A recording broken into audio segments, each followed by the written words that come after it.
Hello everyone, is voice clear?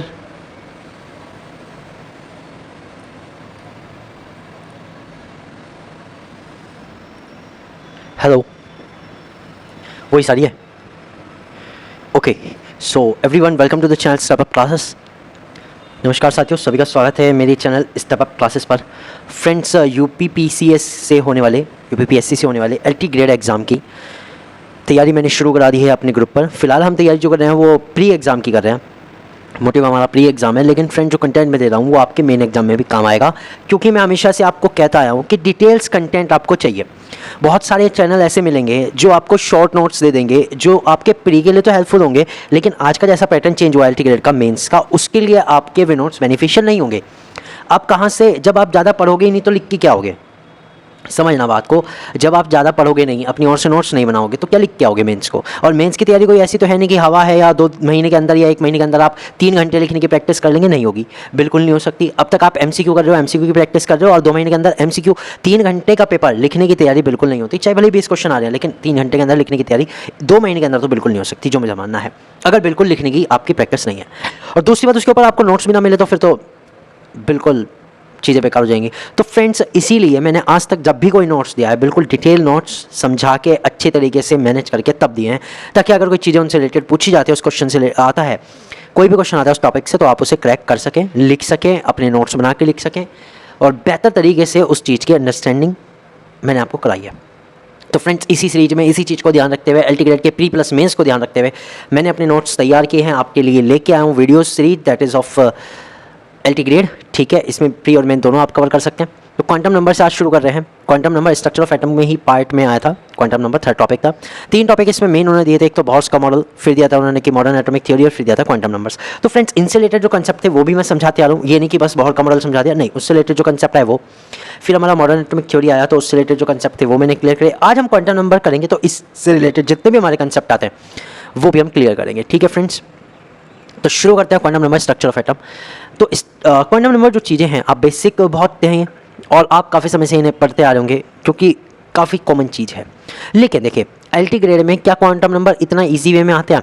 क्या easy way में ही quantum number पूछे जाएंगे? तो फ्रेंड्स, इससे रिलेटेड कितनी एडवांस चीज़ पूछी जा सकती है, क्या कुछ अलग पूछा जा सकता है, किस तरह का इसका मेंस का क्वेश्चन बन सकता है, उसका भी मैं ओवरव्यू आज आपको देने वाला हूँ। सिर्फ क्वांटम नंबर तो नहीं सिखाने वाला हूँ, ठीक है, कि सिर्फ क्वांटम नंबर सिखा दिया हो गया काम, ठीक है, तो उससे हो गया काम नहीं। मैं पूरा बढ़िया तरीके से आपको कराने वाला हूं, ताकि किसी भी तरह की कोई दिक्कत ना रहे।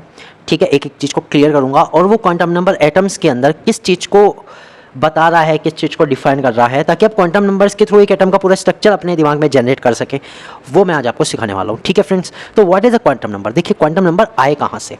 एक्चुअली ये भी क्वांटम थ्योरी का ही पार्ट है। क्वांटम थ्योरी जब आई तो उसमें हम पढ़ते हैं एक श्रोडिंगर वेव इक्वेशन पढ़ते हैं। श्रोडिंगर वेव इक्वेशन के बाद उसकी एक ऑपरेटर फॉर्म आती है, हैमिल्टन ऑपरेटर फॉर्म। ठीक है, तो उस फॉर्म से उन्होंने बताया कि अगर उस इक्वेशन को सॉल्व किया जाए तो डिफरेंट टाइप की जो हमें क्वांटिटी मिलती है, वो डिफरेंट टाइप की चीज़ें एटम्स के अंदर डिफरेंट टाइप की चीज़ों को बताती है। तो उन्हें सिंप्लीफाई करके 4 क्वांटम नंबर्स में बदल दिया गया, 4 क्वांटम नंबर में बदल दिया गया, और इन्हीं क्वांटम नंबर से हम एक इलेक्ट्रॉन की पोजीशन एटम के अंदर बता सकते हैं। ठीक है, so what is this? So set of 4 quantum numbers which specify the energy, size and orientation of N orbital. तो ये 4 क्वांटम नंबर का सेट है जो किसी एटम के अंदर किसी भी ऑर्बिटल की एनर्जी, उसके साइज और उसके ओरिएंटेशन को बताती है। ओके, उसके ओरिएंटेशन को बताती है। तो ये इसमें बताती है। साथ साथ ये एक और चीज बताती है, स्पिन ऑफ इलेक्ट्रॉन्स। तो ये 4 क्वांटम नंबर्स पूरी तरह से सारी डिटेल आपको दे देते हैं। To specify an orbital 3 quantum numbers are required. ये कहने अगर आपको किसी ऑर्बिटल तक जाना है, ऑर्बिटल के बारे में पता करना है, तो 3 क्वांटम नंबर की जरूरत पड़ेगी। लेकिन अगर आपको किसी इलेक्ट्रॉन को स्पेसिफाई करना है तो 4 क्वांटम नंबर की जरूरत पड़ेगी आपको। ठीक है फ्रेंड्स, तो ये चीज़ क्लियर हो गई। ओके राहुल जी, जय हिंद सर। चलिए शुरू करते हैं। प्रिंसिपल क्वांटम नंबर, मुख्य क्वांटम संख्या, इजी सी है। अब इन्होंने ये आई कहाँ से और ये किस चीज़ को डिफाइन कर रही है वो बताते हैं। देखो, हमने एक बोहर का एटॉमिक मॉडल पढ़ा है, तो बोहर्स ने ये प्रिंसिपल क्वांटम नंबर दिया था और ये बताया था कि जो एटम्स हैं उसके न्यूक्लियस के अराउंड कुछ एनर्जी लेवल होते हैं, या उन्हें शेल कहा था, कक्षा कहा था, कक्षा। ठीक है, ये इन्होंने कहा। तो इन्होंने कहा कि ये जो कक्षा है, एनर्जी लेवल है, उपकोष है, ठीक है, सॉरी कोश, उपकोष नहीं कोश, ये न्यूक्लियस के चारों ओर प्रेजेंट रहते हैं और सर्कुलर ऑर्बिट है। कैसे ऑर्बिट है? सर्कुलर ऑर्बिट है, ठीक है। तो इन्हीं को रिप्रेजेंट करने के लिए बोहर ने एक क्वांटम नंबर दिया, दैट इज एन। और एन किसको स्पेसिफाइड कर रहा है? एन स्पेसिफाइड कर रहा है the size and energy of the shell, ठीक है। ये किसके साथ एसोसिएटेड है? It is associated with size and the energy associated with the shell. तो जो हमारा एन है उसकी वैल्यू 1 2 3 4 हो सकती है। पुराने टाइम में से के एल एम एन इस तरह से वैल्यू दी गई थी। आज के टाइम में एन की वैल्यू क्या है? 1 2 3 4। अब ये एन बराबर 1 का मतलब क्या है? एन बराबर 1 का मतलब है वो पहला एनर्जी लेवल जो न्यूक्लियस के पास है और फिर उससे ऊपर होते हुए एन की वैल्यू बढ़ती चली जाती है, 1 2 3 4। तो इस तरह से डिस्टेंस के अकॉर्डिंग इंक्रीज होता चला जाता है, ठीक है फ्रेंड्स। तो एन की जो वैल्यू है 1 2 3 4 से लेकर इन्फिनिटी तक हो सकती है। कितने भी नंबर ऑफ एनर्जी लेवल्स हो सकते हैं वहाँ तक हो सकती है। मैक्सिमम इलेक्ट्रॉन्स कितने हो सकते हैं एक ऑर्बिट में? एक ऑर्बिट के अंदर मैक्सिमम इलेक्ट्रॉन कितने हो सकते हैं? 2n², या फिर मैं कह सकता हूँ एक एनर्जी लेवल के अंदर, ठीक है, 2n²। एक एनर्जी लेवल के अंदर मैक्सिमम जो इलेक्ट्रॉन्स होते हैं वो किससे दिया जाता है? 2n²। अब यहाँ पर यही फॉर्मूले आपको लिखने अपने पास कि एन तो हमें पता है 1 2 3 4 होता है, जो भी एनर्जी लेवल होगा उसके अकॉर्डिंग नंबर आ जाएगा, ठीक है। लेकिन और क्या ये बताता है? और बताता है maximum electron in N orbit that is given by 2n²। Okay, तो हमें ये पता लग गया कि एन किस चीज़ को बता रहा है। एन ये बता रहा है कि हम कौन से एनर्जी लेवल पर हैं। हम पहले एनर्जी लेवल पर हैं, दूसरे एनर्जी लेवल पर हैं, तीसरे एनर्जी लेवल पर हम कौन से एनर्जी लेवल पर? मान लो ये 1 है, ये 2 है, ये 3 है, इसके अराउंड 4 है, ठीक है। तो ये हमें बता रहा है। तो हम कहाँ तक पहुँच गए?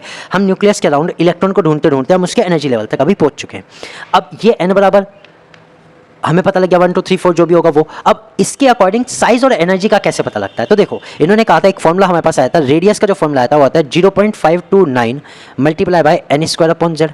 तो यहाँ पर भी आप देख सकते हो कि एन से हमें किसका पता लगता है? रेडियस का पता लगता है, ठीक है। अब जितना ज़्यादा एन की वैल्यू होगी उतनी ही ज़्यादा उसकी रेडियस होगी, ठीक है। हम ये भी कह सकते हैं that greater the distance from the nucleus,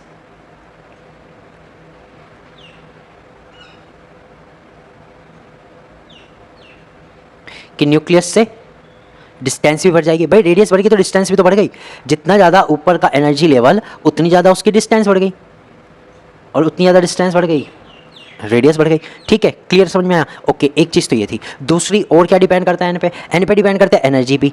E is equal जो होता है वो कितना होता है? वो होता है -2.18 इंटू 10⁻⁻18 इंटू z²/n²। ये भी होता है। तो हमें ये पता लगा किसी भी एनर्जी लेवल की एनर्जी, किसी भी एनर्जी लेवल की एनर्जी वो भी हम इसके थ्रू दे सकते हैं। तो प्रिंसिपल क्वांटम नंबर इसमें भी यूज़ हो रहा है। तीसरी चीज़ बोहर के मॉडल में हमें देखने को मिलता है कि भाई जो इलेक्ट्रॉन है वो कहाँ रोटेट कर सकता है। तो इन्होंने कहा केवल उन्हीं एनर्जी लेवल में, उन्हीं शेल में रोटेट कर सकता है जिनका एंगुलर मोमेंटम mvr h/2π का इंटीग्रल मल्टीपल होता है, यानी n इंटू h/2π होता है। तो यहाँ भी इस n की यूज़ हो गई, समझ गए? तो एनर्जी लेवल में भी एनर्जी लेवल का एंगुलर मोमेंटम बताने में, एनर्जी बताने में, रेडियस बताने में प्रिंसिपल क्वांटम नंबर का यूज़ हो रहा है, ठीक है। क्लियर समझ गए? तो इसलिए प्रिंसिपल क्वांटम नंबर क्या बता सकता है? साइज बता सकता है, एनर्जी बता सकता है, एंगुलर मोमेंटम बता सकता है उस ऑर्बिट का जिसमें इलेक्ट्रॉन घूम सकता है, ठीक है फ्रेंड्स। क्लियर हुआ? इसकी वैल्यू 1 2 3 4 होती है, that is complete whole number. Okay, अब चलते हैं अपनी दूसरी क्वांटम नंबर पर, that is the azimuthal quantum number. इसे हम दिकंशी क्वांटम नंबर भी कहते हैं, सेकेंडरी क्वांटम नंबर भी कहते हैं, ठीक है। और इसे सब्सिडियरी क्वांटम नंबर भी कहते हैं, that is secondary quantum number. और ऑर्बिटल एंगुलर मोमेंटम भी इसे कहते हैं। It was given by Sommerfeld. ये किसने दी? सोमरफेल्ड ने दी। अब सोमरफेल्ड ने कैसे दी इसे भी समझो। देखो भाई, जब बोहर के मॉडल ने ये बता दिया कि एनर्जी लेवल जो होते हैं, छोटा सा स्ट्रक्चर बनाता हूँ, एनर्जी लेवल सर्कुलर ऑर्बिट है, ये होता है और इनमें इलेक्ट्रॉन रहते हैं। तब एक एक्सपेरिमेंट हुआ था ज़ीमन स्टार्क इफेक्ट, जिसमें इनसे निकलने वाली radius, Zeeman effect that is magnetic field में टूट रही थी, Stark effect that is electric field में टूट रही थी। तो वहाँ से सोमरफेल्ड को एक आइडिया आया कि अगर इससे निकलने वाली इनसे निकलने वाली रेडिएशन अलग अलग है तो ऑब्वियसली ये जो ऑर्बिट है वो सर्कुलर नहीं है, इनकी जो शेप है वो अलग अलग है। तो वहाँ से सोमरफेल्ड ने बताया कि न्यूक्लियस के अराउंड कि एक ही एनर्जी लेवल के अंदर हो सकता है कुछ इलेक्ट्रॉन सर्कुलर ऑर्बिट में घूमते हो और कुछ इलेक्ट्रॉन्स इलिप्टिकल ऑर्बिट में घूमते हो। ये उनका बेसिक आइडिया था, ठीक है, समझ रहे? ये उनका बेसिक आइडिया था।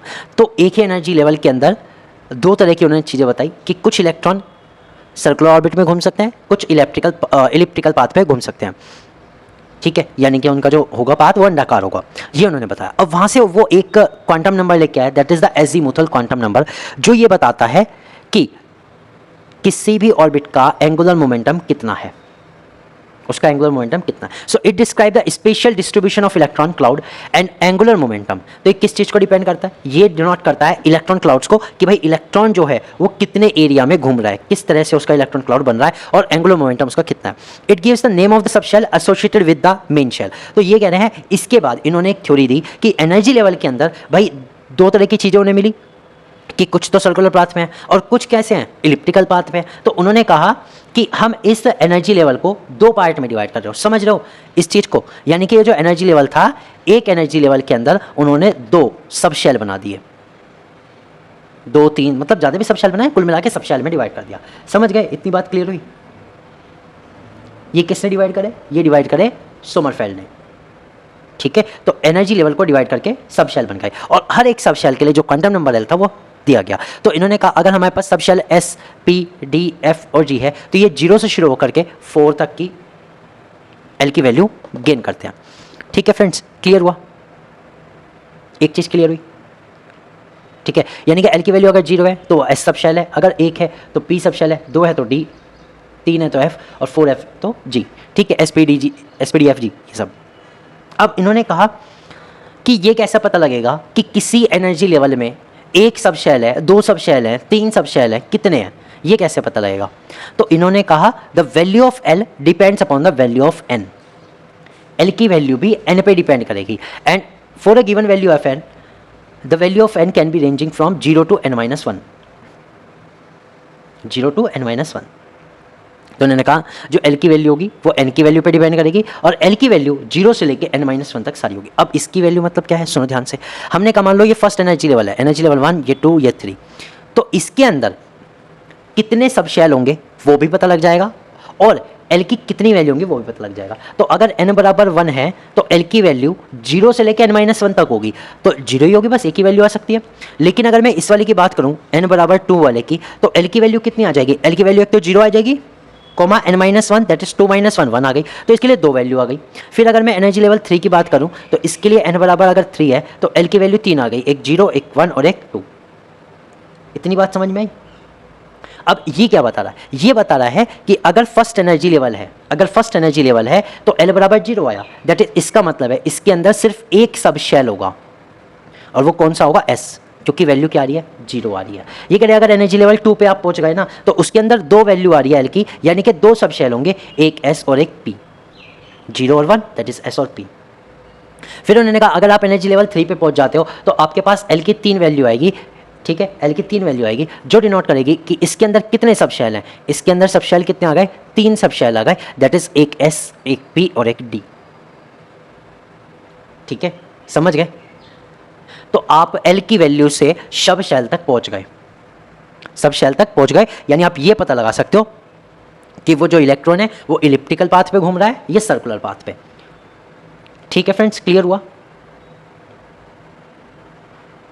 चीज़ें समझ में आ रही है ना।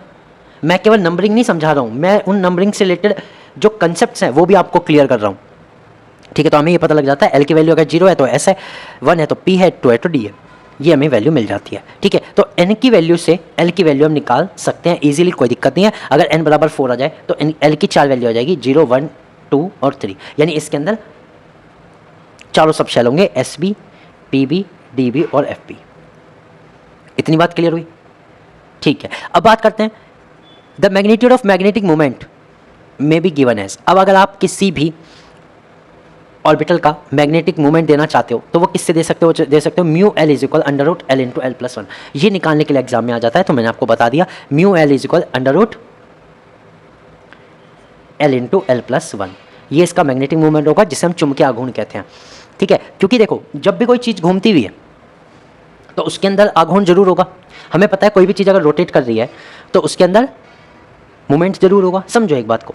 और क्योंकि चार्ज पार्टिकल उसके अंदर है, कौन, इलेक्ट्रॉन, और चार्ज पार्टिकल अगर मोशन में है so it will create a magnetic effect that will create a magnetic movement, तो उसका जो मैग्नीट्यूड है हम इससे निकाल सकते हैं। समझ गए ना, बात क्लियर हुई, ओके तो इसकी यूनिट क्या होती है, BM, that is Bohr magneton. ये हो गया। अब देखो maximum electron present in a sub shell. अब एक सब शेल के अंदर कितने इलेक्ट्रॉन मिलेंगे भाई, आपने क्या करा, एनर्जी लेवल में गए, उसको जूम करके देखा, उसके अंदर आपको सब शेल मिल गया और एक सब शेल के अंदर पहुंच गए। लेकिन उस सब शेल के अंदर हमें इलेक्ट्रॉन कितने देखने को मिलेंगे, वो मिलेंगे 2 × 12 + 1। ये आपके नंबर ऑफ इलेक्ट्रॉन्स देखने को मिलेंगे एक सब शेल में। तो अगर मैं बात करता हूँ एस की, पी की, डी की और एफ की, तो इसमें कितने इलेक्ट्रॉन, इसमें कितने इलेक्ट्रॉन, इसमें कितने और इसमें कितने, तो 2 × 12 + 1 से निकाल लो। बताओ एस में कितने इलेक्ट्रॉन आएंगे, 2 आएंगे ना। देखो 2 × 12, ये तो 0, 0 + 1 1 और इंटू 2 दैट इज 2 ही हो गए। तो पी के लिए कितने आएंगे 6, डी के लिए कितने आएंगे 10 और एफ के लिए कितने आएंगे 14। तो यहाँ से ये फॉर्मूला भी हमें पता लग गया, एक सब शेल के अंदर अगर इलेक्ट्रॉन निकालने और एल दिया हुआ है तो आप निकाल सकते हो। तो ये पता लग गया। अगली हमारी आती है मैग्नेटिक क्वांटम नंबर। अब देखो मैग्नेटिक क्वांटम नंबर क्या बता रही है। मैग्नेटिक क्वांटम नंबर आपको क्या बता रही है, सुनो ध्यान से। जो हमारी एल है वो हमें सिर्फ इतना बता रही है कि एनर्जी लेवल के अंदर कुछ इलेक्ट्रॉन सर्कुलर पाथ पे घूम रहे हैं, कुछ इलेक्ट्रॉन इलिप्टिकल पाथ पे घूम रहे हैं, जिसके कारण एनर्जी लेवल को 2 पार्ट में डिवाइड कर दिया, जिन्हें हमने कहा सब शेल। समझ गए, सब शेल का। लेकिन क्या उन सब शेल में हर जगह पे इलेक्ट्रॉन है, हर जगह पे इलेक्ट्रॉन है? नहीं, उनके अंदर कुछ ऐसी पोजीशन है जहां पर इलेक्ट्रॉन डेंसिटी मैक्सिमम है, दैट इज इलेक्ट्रॉन उस जगह पे ज़्यादातर रहता है। तो वो जगह जहां पे इलेक्ट्रॉन मैक्सिमम पाया जाता है, मैक्सिमम एग्जिस्ट कर रहा है, समझ लो, उसको हम क्या कहेंगे, उसको हम क्या कहेंगे, उसको हम कहेंगे ऑर्बिटल। समझ गए, हाँ या ना। यानी कि जो हमारी वैल्यूज आई थी एस पी डी एफ की, इनके थ्रू एक नई कंसेप्ट हमें मिला ऑर्बिटल का। इतनी बात क्लियर हुई?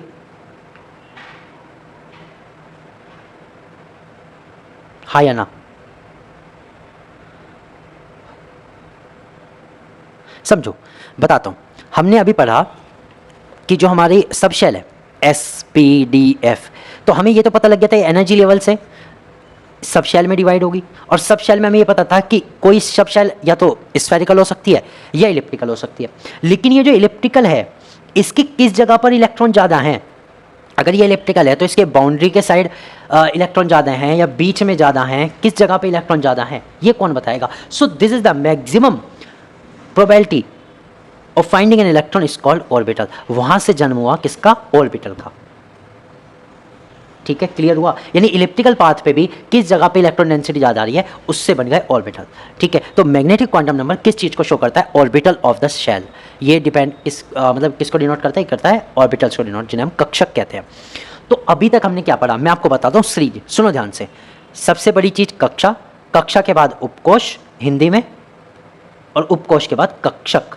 तीनों चीज़ें अलग अलग हैं। ठीक है, अगर मैं शेल कक्षा को बताऊं, इंग्लिश की बात करें तो इन्हें शेल या फिर ऑर्बिटल, ऑर्बिट कहते हैं। ठीक है, उसके बाद ये आए सब शेल। ठीक है, और सब शेल के बाद आए orbital. So this is entirely different, ये एंटायर डिफरेंट है एक दूसरे से।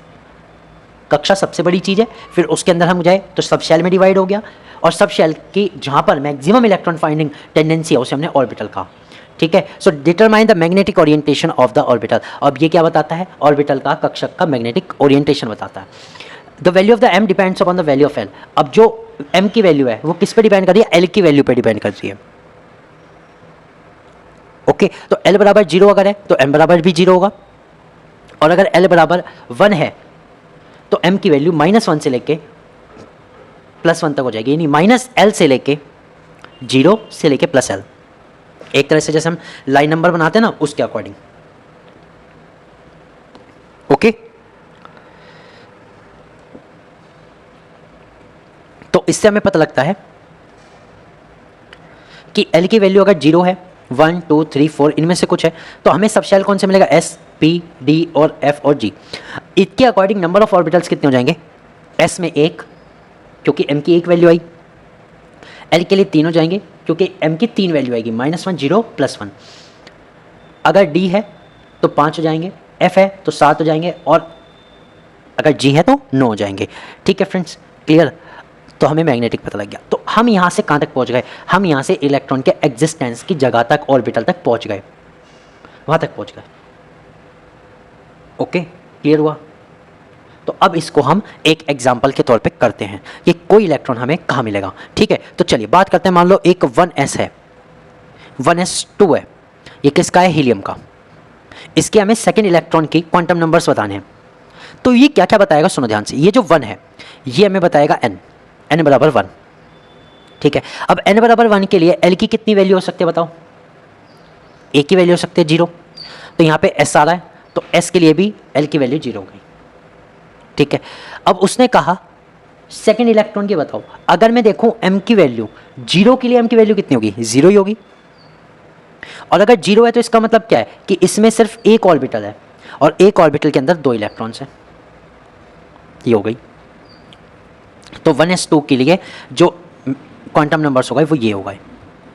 ठीक है, अब बात करते हैं कि क्या दोनों इलेक्ट्रॉन का सेम होगा? बिल्कुल नहीं जी। अब यहां से एक चौथी क्वांटम नंबर आती है, that is spin quantum number. इस शॉर्ट में लिखते हैं ms या s। It determine the spin off electron along its axis. अब उन्होंने कहा जब आप एक ऑर्बिटल तक पहुंच जाओगे ना, तो आपको 2 इलेक्ट्रॉन्स एग्जिस्ट करेंगे एक ऑर्बिटल के अंदर, और उन इलेक्ट्रॉन की खास बात यह है कि उनके जो स्पिन होंगे वो अपोजिट होंगे एक दूसरे के। तो अगर एक क्लॉकवाइज चलेगा तो दूसरा एंटी क्लॉकवाइज चलेगा, यानी कि इनकी जो वैल्यू होगी +½ और -½ रहेगी। ठीक है, +½ for the spin up that is clockwise and -½ for the anti clockwise. अब ये डिपेंड नहीं करता कि कौन सा इलेक्ट्रॉन है, किसी को भी +½ किसी को भी -½ दे सकते हो। अगर दोनों इलेक्ट्रॉन है तो +½ -½ एक इलेक्ट्रॉन तो +½ -½ में से जो आपकी मर्जी वो दे दो। तो इस तरह से हमें ये पता लगा कि अगर हम 1s2 की बात कर रहे थे तो जो चौथा मतलब क्वांटम नंबर होगा वो आपके इलेक्ट्रॉन को स्पेसिफाई कर देगा। या तो आप इसकी -½ नंबर बता के आओगे या फिर +½ नंबर बता के आओगे। बाकी तीनों सेम थी, केवल s वाले ने इस क्वांटम नंबर की वैल्यू बदल दी। ठीक है, तो इस तरह से अब हम बात करते हैं। मान लो कोई एनर्जी लेवल अगर हमें दे दिया जाए, कोई भी एनर्जी लेवल हमें दे दिया जाए, मान लो एनर्जी लेवल हमें 3 दे दिया जाए। एनर्जी लेवल क्या दे दिया जाए? n बराबर 3। तो इसके लिए सारे क्वांटम नंबर्स बताओ जितने पॉसिबल है। तो एक हमारे पास फ्लो चार्ट सा बन जाएगा। कैसे बन जाएगा? देखो, n बराबर अगर 3 है तो l की वैल्यू कितनी हो जाएगी बताओ? 0 से लेके n-1 तक, यानी l बराबर क्या हो जाएगा? 0, 1 और 2। भाई 3 - 1 2, तो 3 वैल्यू आ गई। ठीक है, m की वैल्यू कितनी होगी? m की वैल्यू हर एक l की वैल्यू के लिए अलग अलग होगी। m की वैल्यू हर एक l की वैल्यू के लिए अलग अलग होगी। जैसे 0 के लिए 0, 1 के लिए -1, 0 + 1, 2 के लिए -2 से लेके -1, 0 + 1 + 2 तक। ठीक है, सो ये n बराबर 3 के लिए जो क्वांटम नंबर है वो आ गए। लेकिन एक हो जाएगा स्पिन। अब स्पिन के लिए आप क्या करोगे कि m की हर एक वैल्यू के लिए स्पिन की दोनों वैल्यू दोगे। ठीक है, अगर हम ms की बात करें तो 0 वाले के लिए +-½ -1 वाले के लिए +-½ 0 वाले के लिए +-½ और 1 वाले के लिए +-½ इसी तरह से इन सब के लिए दोगे। -2 के लिए +-½ फिर इसके लिए भी, इसके लिए भी, इसके लिए भी और इसके लिए भी। ये सारे क्वांटम नंबर्स होते हैं, इतने सारे। तो इस तरह से चीज़ें क्लियर होती हैं। समझ गए? तो एक इलेक्ट्रॉन को स्पेसिफाई करने के लिए 4 क्वांटम नंबर चाहिए, लेकिन अगर एक ऑर्बिटल तक जाना है तो आपको सिर्फ 3 क्वांटम नंबर की जरूरत पड़ेगी। लेकिन अगर पर्टिकुलर इलेक्ट्रॉन बताना है तो 4 क्वांटम नंबर की जरूरत आपको पड़ेगी। तब आप बता सकते हो कि इलेक्ट्रॉन कैसे कहाँ एग्जिस्ट कर रहा है। ठीक है फ्रेंड्स, क्लियर हुआ? तो चलो अब हम बनाते हैं। मान लो कि एक इलेक्ट्रॉन है 3s नहीं, सॉरी बेकार हो जाएगा, 3d5। इसके लिए सारे इलेक्ट्रॉन्स की क्वांटम नंबर लिखनी है। ठीक है, शुरू करें। तो n बराबर क्या होगा? जो स्टार्टिंग की जो वैल्यू है इलेक्ट्रॉनिक कॉन्फिगरेशन की वो वैल्यू n बराबर 3। ठीक है, अब देखो d दिया हुआ है, चाहे तो आप l की वैल्यू डायरेक्ट लिख लो। l की वैल्यू d के लिए कितनी आएगी? 2 हो गई। अब हमें पता है m की वैल्यू इसके लिए -2, -1, 0, +1 और +2 हो गई। यानी d के अंदर 5 ऑर्बिटल हैं, 5 ऑर्बिटल। उन 5 ऑर्बिटल में 5 ही इलेक्ट्रॉन फिल हैं एक एक करके। तो अगर मैं देखो 5th इलेक्ट्रॉन यहाँ बैठ रहा है +2, आप चाहो तो m की वैल्यू सिर्फ +2 लिख के आ जाओ, चाहे इनमें से कोई सी भी लिख के आ जाओ, डजेंट मैटर, कोई भी लिख के आ सकते हो। ठीक है, क्लियर हुआ? अब हुन्स रूल के अकॉर्डिंग s की वैल्यू क्या आएगी? s की वैल्यू आएगी +½ क्यों? क्योंकि अभी जो इलेक्ट्रॉन है कोई भी पेयर्ड नहीं है, सारे के सारे फर्स्ट फील्ड कर रहे हो। इन सब की हम क्लॉकवाइज डायरेक्शन ले रहे हैं +½ ठीक है। और आप चाहो तो अगर माइनस हाफ भी लिख के आओगे, अगर उसने माइनस हाफ दे रखे तो गलत नहीं है। तो 3d5 वाले इलेक्ट्रॉन्स की जो क्वांटम नंबर हो गए n बराबर 3, l बराबर 2, m बराबर +2 और s बराबर +हाफ, ये हो गए। ठीक है फ्रेंड्स, क्लियर हुआ? हाँ या ना? तो इस तरह से हम क्वांटम नंबर्स बता सकते हैं। उनका बेसिक क्या है वो मैंने आपको बता दिया। अब आपके एग्जाम में एक और चीज़ पूछी जाती है, स्पिन मल्टीप्लिसिटी। ये आपके टीजीटी एग्जाम में भी आ चुका, एलटी ग्रेड एग्जाम में भी आ चुका, इसलिए बता रहा हूँ। स्पिन मल्टीप्लिसिटी के लिए एक फॉर्मूला होता है 2s+1।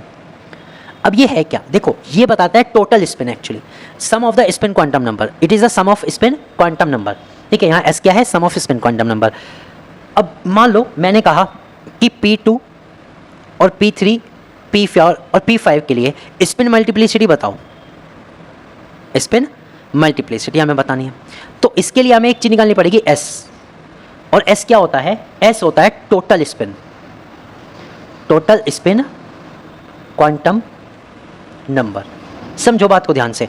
अब अगर मैं P2 की बात करूं तो P में हमें पता है 3 ऑर्बिटल होते हैं, 2 इलेक्ट्रॉन है, इसका भी +हाफ और इसका भी +हाफ। टोटल S वैल्यू कितनी आ गई? 1 आ गई। समझ गए भाई? इसके लिए S की वैल्यू हाफ, इसके लिए भी S की वैल्यू हाफ। S की वैल्यू कितनी आ गई? कैपिटल S की 1 आ गई।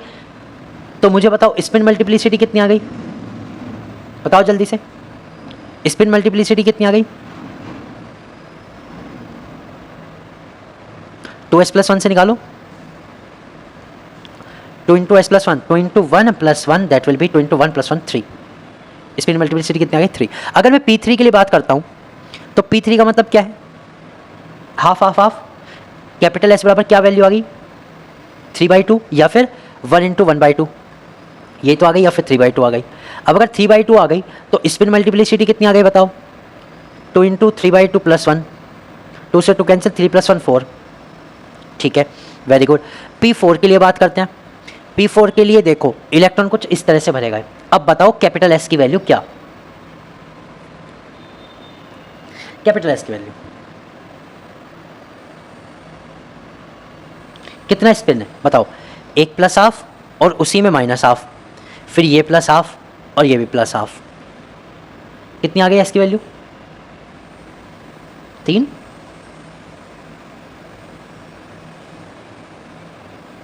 बिल्कुल सही। देखो अब क्या होगा, ध्यान दो। अगर एक ऑर्बिटल में दोनों इलेक्ट्रॉन हैं प्रेजेंट, तो इसके लिए जो टोटल होगा वो कितना हो जाएगा? 0। तो केवल +हाफ और +हाफ, केवल इसको लेंगे, S बराबर 1 आएगा। समझ गए? अगर एक ऑर्बिटल के अंदर दोनों इलेक्ट्रॉन है तो वहां से जो स्मॉल s की वैल्यू आएगी +हाफ -हाफ होने के कारण 0 हो जाएगी। ठीक है, तो कैपिटल S सिर्फ 1 रह गया, जिनमें हमारा एक एक इलेक्ट्रॉन अनपेयर्ड इलेक्ट्रॉन है। ठीक है, तो Sm बराबर कितना हो गया? यहाँ से Sm बराबर भी कितना हो गया? 3। P5 की बात करते हैं। तो P5 की अगर मैं बात देखूँ तो 1 2 3 4 5, तो अब आपको पता है इसका भी 0, इसका भी 0, सिर्फ इसका लेंगे तो S बराबर +हाफ रह गया। ठीक है, तो इसलिए इसका स्पिन मल्टीप्लिसिटी कितना हो जाएगा? 2 × half + 1 that will be 2। Okay, spin multiplicity कितना रह गया? 2 रह गया। तो अगर मैं बात करूं P वाले ऑर्बिटल की, तो जो स्पिन मल्टीप्लिसिटी होगी सबसे कम किसकी है? इन 4 में से अगर मैं बात करूं, इन 4 में से तो सबसे कम P5 की है, सबसे ज़्यादा P3 की है। और अगर मैं P वाले ऑर्बिटल की बात करूं तो P6 की सबसे कम आएगी, क्योंकि S की वैल्यू क्या आएगी बताओ? 6 के लिए, P6 के लिए S की value 0।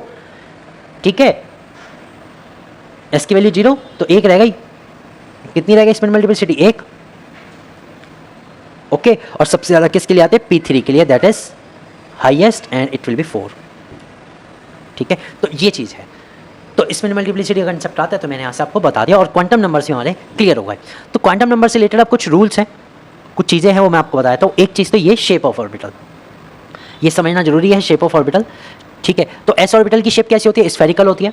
2s is also spherical but larger than 1s। अब इन्होंने कहा, देखो मान लो अगर हम बात करें 1s की और 2s की, तो इनके लिए अगर मैं बात करूं L की वैल्यू दोनों के लिए सेम है नहीं है? 0 है। लेकिन N की वैल्यू दोनों के लिए अलग अलग है। इसके लिए N बराबर 1 है, इसके लिए N बराबर 2 है।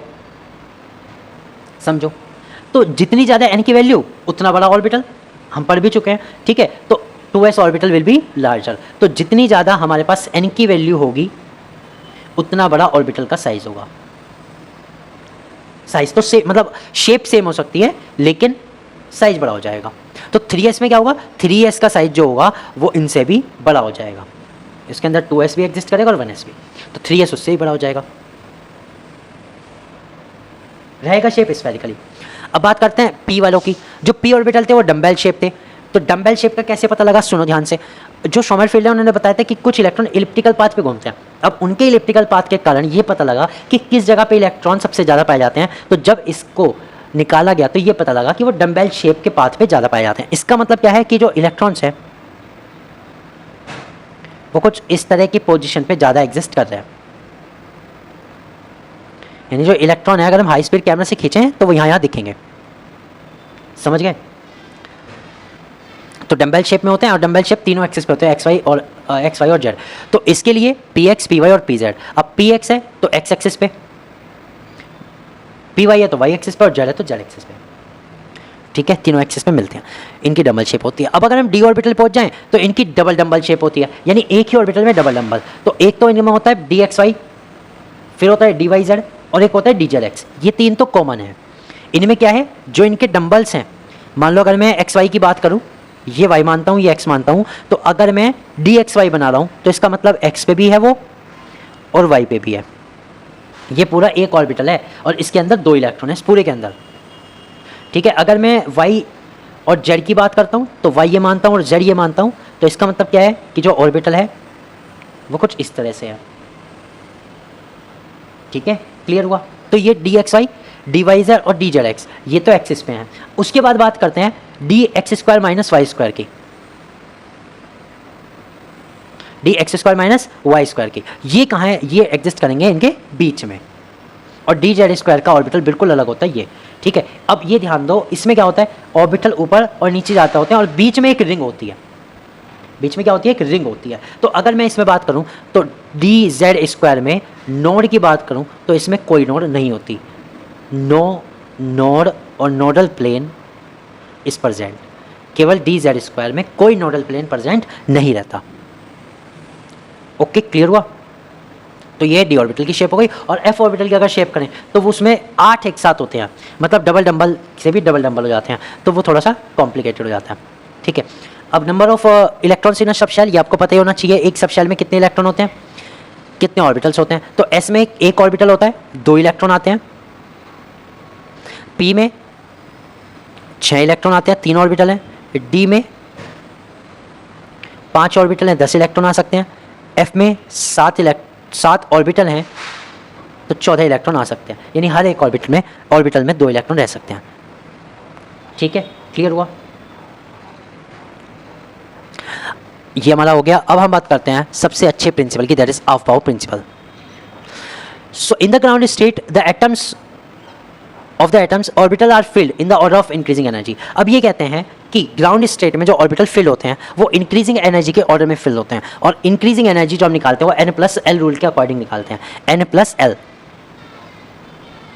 रूल के अकॉर्डिंग निकालते हैं। तो n+l रूल का मतलब क्या होता है कि n+l रूल ये कहता है orbital with the lowest value of n+l have the lower energy. ये कह रहे हैं अगर n+l की वैल्यू कम होती है तो उसकी एनर्जी भी सबसे कम होती है और वो ऑर्बिटल सबसे पहले बढ़ा जाता है। And the orbital with the lower energy are fill first, सबसे पहले वही बढ़ा जाएगा, ठीक है। तो कुल मिला के n+l से निकाला और इन ऑर्बिटल्स को अरेंज किया गया, ठीक है। मैं आपको निकाल के दिखाता हूँ।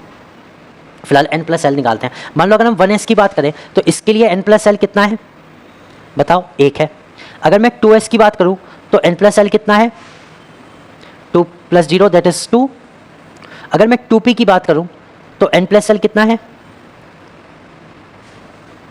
3 है। और अगर मैं 3s की बात करूं तो n+l कितना है, 3 है। अगर मैं 3p की बात करूं तो n+l कितना है, 4 है, ठीक है। 3p की बात करूं, अगर 3d 4s इनकी बात करूं तो इसके लिए n+l कितना है बताओ, 5। और अगर मैं इसकी बात करूं तो इसके लिए 4। तो अब यहां से आपको क्लियर समझ में आया कि हमें सबसे पहले तो 1s भरना है, 1s की एनर्जी सबसे कम, उसके बाद 2s की एनर्जी इससे ज़्यादा, फिर 2p की एनर्जी सबसे ज़्यादा। यानी कि पहले सारे इलेक्ट्रॉन, किसी के अगर पास 10 इलेक्ट्रॉन है तो पहले उस 10 में से s में इलेक्ट्रॉन जाएंगे, कितने जा सकते हैं, 2 इलेक्ट्रॉन। फिर आपके पास कितने बच जाएंगे, 8 में से अगले 2 इलेक्ट्रॉन 2s में जाएंगे और उसके बाद जो इलेक्ट्रॉन बचेंगे वो p में जाएंगे और p में 6 इलेक्ट्रॉन जा सकते हैं, चले गए, ठीक है। लेकिन अगर किसी के पास और ज़्यादा है तो वो 2p के बाद अगले जो इलेक्ट्रॉन लेके जाएगा वो लेके जाएगा किस में, 3s में।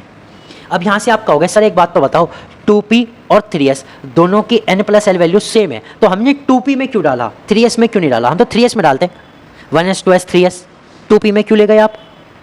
तो इसके लिए भी रूल है, उन्होंने कहा if the atoms have the same value of n+l, अगर कहीं पर ऐसा आ जाए कि n+l की सेम वैल्यू आपको मिले, then the orbital with the lower value of n will have the lower energy and fill first.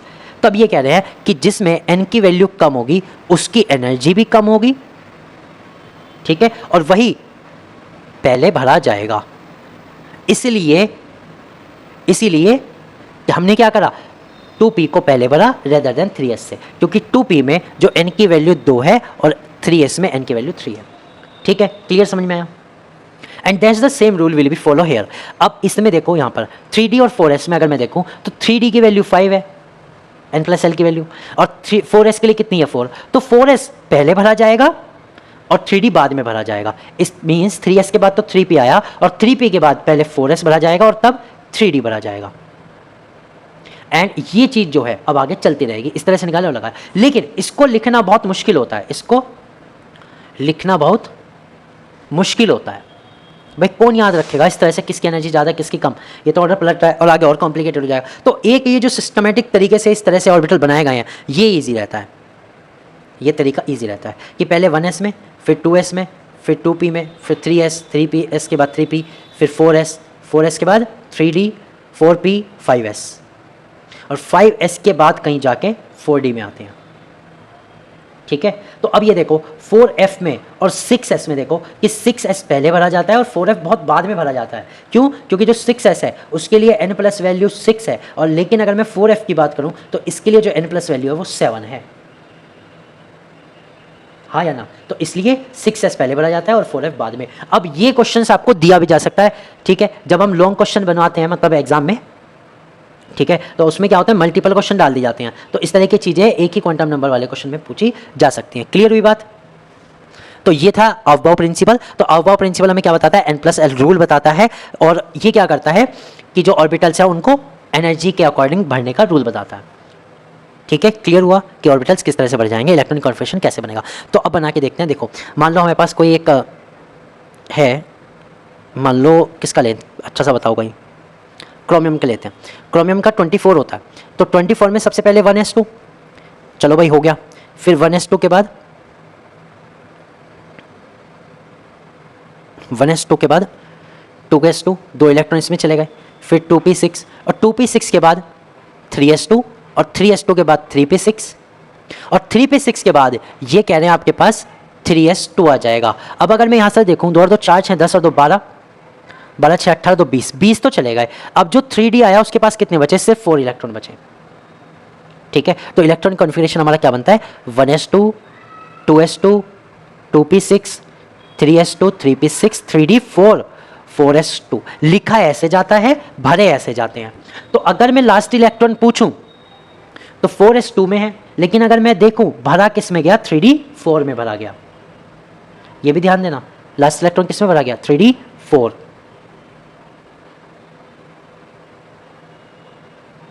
Okay, clear हुआ, हाँ या ना? समझ में आई बात अच्छे से? चलो बढ़िया, ठीक है फ्रेंड्स, तो ये 3d4 हो गया। चलते हैं आगे। अब हमारा कौन सा आता है, Hund's rule of maximum multiplicity. Hund's rule ने क्या बताया, ये कहना है pairing of electron in orbital belonging to subshell PDF does not take place until each orbital belongs to that has 1 electron each. ये कहने हैं जब आप ऑर्बिटल्स में इलेक्ट्रॉन भरते हो तो ऑर्बिटल्स में इलेक्ट्रॉन की पेयरिंग केवल तभी होती है जब तक कि उसके सभी ऑर्बिटल्स में एक एक इलेक्ट्रॉन नहीं आ जाता, सब शेल के ऑर्बिटल्स में एक एक इलेक्ट्रॉन नहीं आ जाता। इसका मतलब अगर मैं पी वाले को भरता हूँ 4 इलेक्ट्रॉन, तो 4 इलेक्ट्रॉन भरने से पहले मुझे सब में एक एक भरना पड़ेगा, तब 4th ऐसे आएगा। तो इसका मतलब P4 के लिए अगर मैं ऐसे भरता हूं तो ये गलत है। सही क्या है कि जितने भी ऑर्बिटल है सबको पहले एक एक इलेक्ट्रॉन दो and after that pairing start करो। ठीक है फ्रेंड्स, क्लियर? तो ये चीज हमें पता होनी चाहिए, ये हुन्स रूल बताता है। तो हुन्स रूल क्या बताता है कि हर एक ऑर्बिटल में पहले एक इलेक्ट्रॉन आएगा, फिर उसके बाद पेयरिंग शुरू होगी। और एस वाले में क्योंकि एक ऑर्बिटल होता है तो उसमें तो कुछ खास बात है नहीं। अब बात करते हैं पाउलीज एक्सक्लूजन प्रिंसिपल, इंपॉर्टेंट, बहुत ईजी और अच्छा। No two electron in an atom can have the same four quantum number, किन्हीं भी दो इलेक्ट्रॉन्स की चारों क्वांटम नंबर समान नहीं हो सकते, चारों क्वांटम संख्याएं समान नहीं हो सकती। ओनली टू इलेक्ट्रॉन में exist in the same orbit, केवल दो इलेक्ट्रॉन सेम ऑर्बिट में तो एग्जिस्ट हो सकते हैं, but electron must have opposite spin, लेकिन इलेक्ट्रॉन का स्पिन क्या होगा, अपोजिट होगा, एक दूसरे के अपोजिट होगा, और वहीं पर जो एस की वैल्यू है वो चेंज हो जाएगी। समझ गए, एक माइनस हाफ लेके जाएगा और एक प्लस हाफ, तो किन्हीं भी दो इलेक्ट्रॉन की चारों क्वांटम नंबर सेम नहीं हो सकते। This was given by the Pauli's exclusion principal. ठीक है, क्लियर हुआ? तो इसी के साथ फ्रेंड्स जो ये वाला चैप्टर है आपका, ये होता है complete structure of atom complete. मैंने इसमें quantum number, Bohr's atomic model, modern atomic theory सब कुछ कंप्लीट करा दिया। फिर भी अगर कोई डाउट रहता है, कहीं पर कोई चीज़ें समझ में नहीं आती, आप मुझे बता सकते हो। प्रैक्टिस क्वेश्चन के 2 वीडियो आ चुके हैं, और भी आ जाएंगे, और भी ज़्यादा भी वीडियो आएंगे तो मैं आपको प्रोवाइड कर दूंगा। ठीक है फ्रेंड्स, तो आज की क्लास हम यहीं पर फिनिश करते हैं, मिलते हैं आपसे कल। सो